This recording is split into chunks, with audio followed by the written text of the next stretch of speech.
Hello everyone, welcome to my channel. Today, I'll be showing you how to propagate Venus flytraps with their flowers.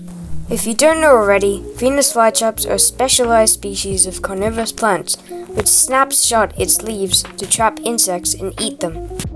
This is because the soil they grow in doesn't have enough minerals for them to survive, so they get it from the insects.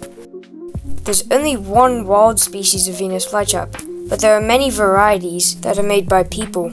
Usually when they trap insects, they use the energy to make bigger traps.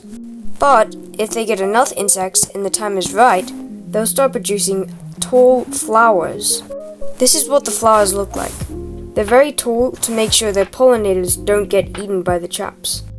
The flowers on these plants waste a lot of energy, and eventually the traps will get smaller.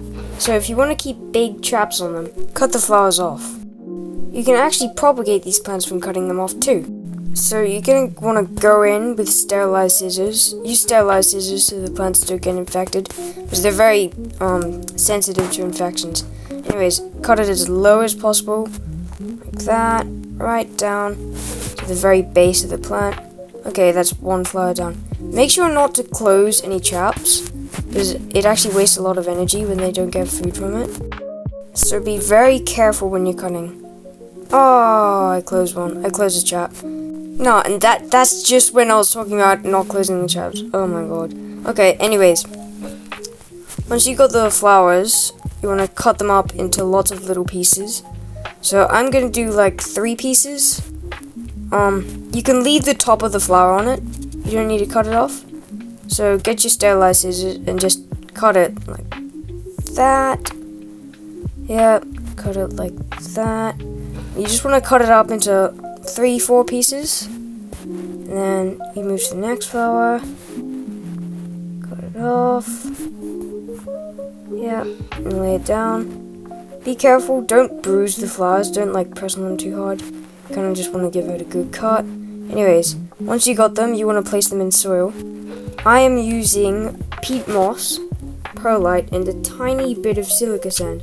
This is like usual Venus flytrap. You want like a 50-50 mix between peat moss and perlite, but you add some holes into the soil. Also keep the soil moist with rainwater, distilled water, or reverse osmosis water, because these plants hate minerals in their water, so never use tap water. Anyways, I use a TDS meter to do that, to measure the water. It has to be under 100 ppm. But you stick the flower stalks into the soil, just like that. The ones with the flower heads on them, you leave the flower heads above the soil. You don't put the flower heads in. And what you're going to do is just put all the flower stalks in like that. And you kind of want to keep them moist too. Now when these grow, it will be quite a slow process. So if they don't come in a few weeks, don't worry, because there's actually really slow growing plants. Anyways. Once you're done with that, you place it into a plastic tray like this. Also make sure to use a plastic pot, because if you use ceramic, the minerals seep in and they basically kill the roots, and then that's the plant done. Anyways, you want to mix it with reverse osmosis water, distilled water, or rainwater.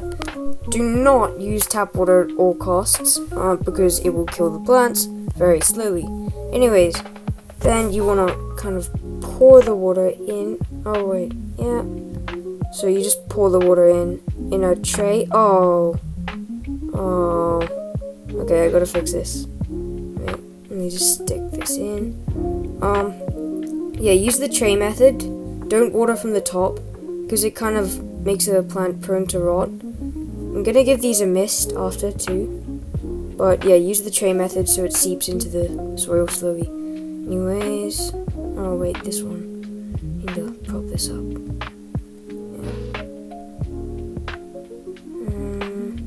That.